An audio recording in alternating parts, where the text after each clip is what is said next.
আসসালামু আলাইকুম। কেমন আছেন আপনারা? আশা করি আল্লাহর রহমতে আপনারা সবাই ভালো আছেন। আমিও ভালো আছি। আজকে আপনাদের সাথে আমি শেয়ার করব মালাই পাস্তা। এই মালাই পাস্তাটা খেতে অসম্ভব স্বাদের। যারা খাননি তারা এইভাবে আমি যেভাবে বানিয়ে দেখাবো এইভাবে একবার খেয়ে দেখবেন, অসম্ভব মজা। একবার খেলে আরেকবার খেতে ইচ্ছেই করবে। তো চলুন দেখে নিই কীভাবে তৈরি করতে হয়। আমি কিছু নারিকেল নিয়েছি আর এখানে নিয়েছি খেজুরের গুড় আর ঝোলা গুড় নিয়েছি। ঝোলা গুড়টা দিলে কিন্তু বেশ ভালো লাগে, একটু আঠালো আঠালো হয়। তো এই পর্যায়ে একটু নেড়ে চেড়ে দিচ্ছি আর প্রায় হয়ে গিয়েছে। তো এই পর্যায়ে যখন একটু আঠা আঠা হয়ে আসবে আমি একটু লবণ দিয়ে দিব। আর লবণটা দিলে কিন্তু খেতে একটু মিষ্টি খাবারে লবণ দিলে বেশ ভালোই লাগে, সেজন্য লবণ দিয়েছি। আর এই পর্যায়ে কিন্তু একটু ঘন ঘন নাড়া দিতে হবে, যেহেতু আঠালো হয়ে আসে এই পর্যায়ে, এই জন্য একটু নাড়া দিতে হয় ঘন ঘন।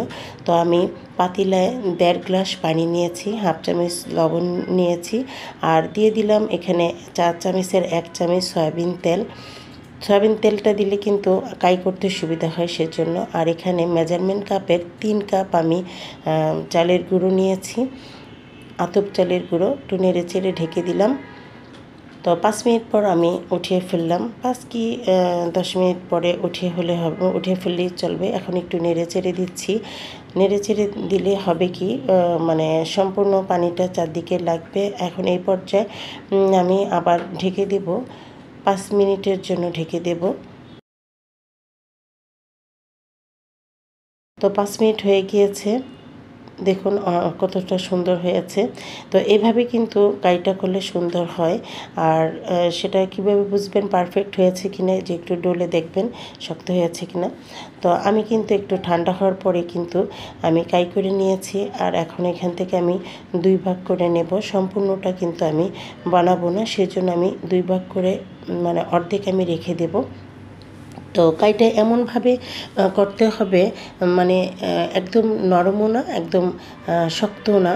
শক্ত হলে হবে কি, পিঠাটা বানাতে গেলে মোড়ানোর সময় একটু ফেটে ফেটে যাবে, সেজন্য বেশি শক্ত করা যাবে না। তো রুটি আমি এখন বানিয়ে নেব। তো গোল করে আমি রুটিটা বানিয়ে নিয়েছি।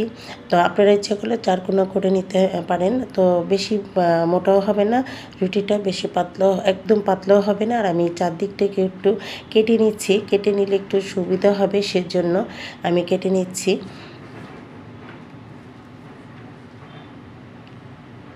তো এখন আমি সেই নারিকেলের পুরটা দিয়ে দিলাম।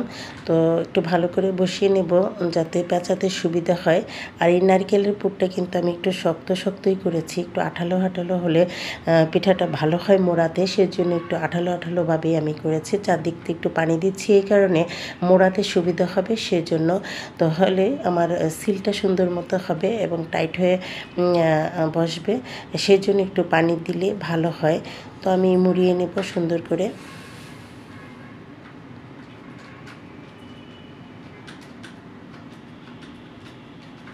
এখন আমি একটু কেটে নেব, কেটে 2 ভাগ করে নেব। প্রথমেই আমি 2 ভাগ করে নিতে পারতাম, তাহলে আমি একটু সুবিধার জন্য আমি পরে কাটলাম। এটা ইচ্ছা, আপনারা ইচ্ছা করলে 2 ভাগ আগেও করে নিতে পারেন। এখন আমি একটু ডলে, সিলটা একটু ভালো মতো বসবে সেজন্য ডলে নিলাম।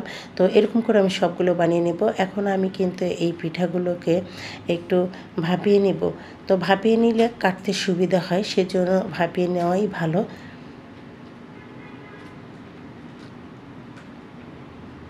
তো এখন আমি ঢেকে দিচ্ছি। 5 মিনিট হয়ে গিয়েছে। তো 5 মিনিট পর দেখুন সিদ্ধ হয়ে গিয়েছে। আমি এখানে 1 লিটার দুধকে ঘন করে নিয়েছি আগেই জাল দিয়ে। এখন দারচিনি, এলাচি দিয়ে দিলাম আর চিনি দিয়ে নিলাম। এটা আপনাদের স্বাদ মতো চিনি দেবেন। এখানে পোলাও চালের গুঁড়ো নিয়েছি আমি 4 চামচের 5 চামচ নিয়েছি। তো এখন আমি পিঠাগুলো কেটে নিব পাস্তা আকারে। তো আমি ছুরিতে কিন্তু একটু তেল দিয়ে নিয়েছি যাতে কাটতে সুবিধা হয়, সেজন্য আমি একটু তেল দিয়েছি। আপনার ইচ্ছা করে তেল দিয়ে নিলে ভালো হয়, কাটার জন্য সুবিধা হয়। তো এরকম করে আমি সবগুলো বানিয়ে নেব। তো দেখুন কতটা ঘন হয়ে গিয়েছে। তো এরকম পোলাওর চালটা দিলে হয় কি, গ্রানটা সুন্দর আসে। তো এখন আমি ঢেলে নিচ্ছি বাটিতে। এখন এই পাস্তাগুলোকে আমি দিয়ে দিব। তো আমার পাস্তাগুলোকে আমি এক এক করে সবগুলো দিয়ে নিয়েছি।